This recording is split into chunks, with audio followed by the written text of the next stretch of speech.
Hello everyone, this video is going to be a tutorial on how to use the item import template with 3PL Center. In your welcome email, you would have received a few templates that you can fill in. One for orders, one for receipts, and one for items. In this video, we're just going to go over the item import. The Excel sheet does have an instruction tab on it to reference, but you will have this video as well to use at your leisure. The first tab or field we're going to go with in the sheet is the SKU or part number field. In this field in Excel, you're going to put in the identifying part number for your product. The part number should be on the product itself, on the master carton of the product, and it should match up with what's in our system.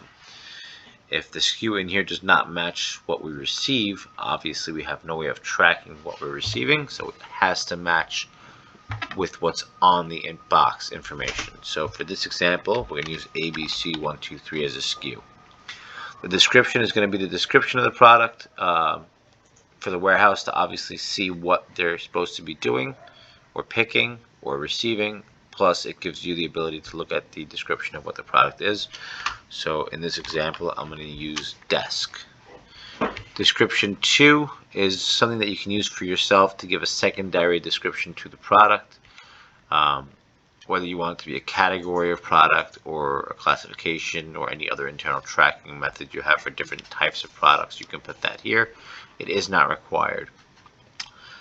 The min and max fields are to set up when you want to get a notification when your inventory falls below or above a certain inventory level. The reorder quantity is for notification when inventory falls below a certain level, so you can reorder inventory. It's just a notification. If you're going to use those fields, please make sure that you notify us so we can enable the notifications for you. The cycle count field is not used internally. However, we do cycle count our rack locations on a regular basis based on aisles. If there ever is a need for a cycle count otherwise, you can let our customer service team know. The inventory method, there are a few methods that can be used.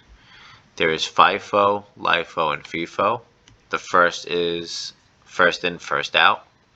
LIFO stands for last in, first out, and FIFO is first expired, first out. For FIFO, which is the primarily used method, it's pretty much the product that comes in first is what's going to ship first when orders start coming in against it. LIFO would be the opposite. The product that came in most recently is what's going to ship first. And FIFO is the product that's expiring soonest is what's going to ship first. Either of those methods are available for you to use. We do recommend FIFO for general products and FIFO for products that have dates. Obviously, when creating orders, you will be able to specify if you want certain expiration dates or certain product to go out, and we will go over that once we get into orders. Temperature we do not use as we're not a temperature controlled warehouse. Cost we do recommend using if you're going to be shipping internationally, especially through small parcel service such as FedEx, UPS, or USPS, because it allows us to create the international documents automatically.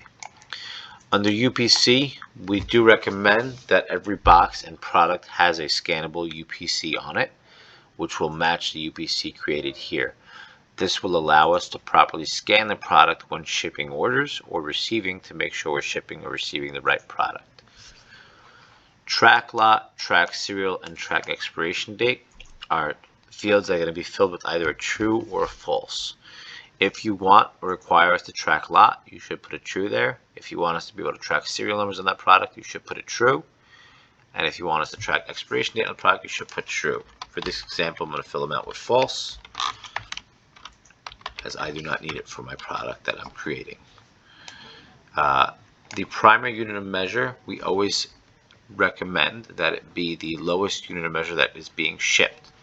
So if you're going to ship a piece from a carton, it should be each. If you're only ever going to ship a carton, it should be carton.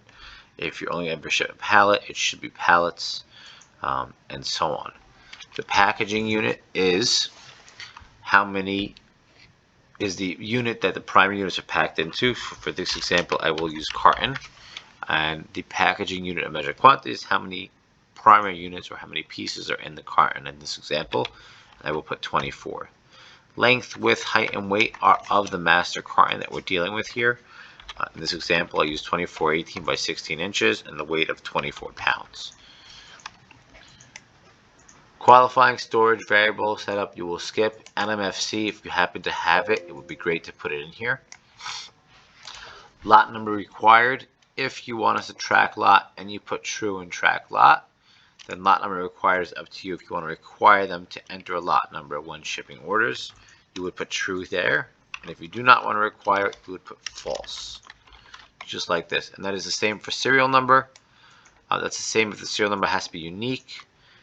If you want to require an expiration date, and again for costs, if you want to enable cost, you would say true. If you want cost required, you would say true or false here. For this example, I'm going to just put both at false and continue on here. If you have product that has hazmat on it, could be lithium batteries, could be other stuff like that, you would put true in the is hazmat field, put that hazmat ID, the shipping name, the class, and everything else required for hazmat shipping into these fields. Lastly, if you have an image URL for your product, I'd recommend putting that here. It allows our team on the floor to actually see the product they're supposed to ship versus what they actually have in their hand from a pick.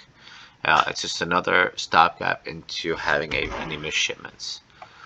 The rest of the fields here are for 3PL Center to use internally, and you will not be needing to do them. Thank you very much and have a great day.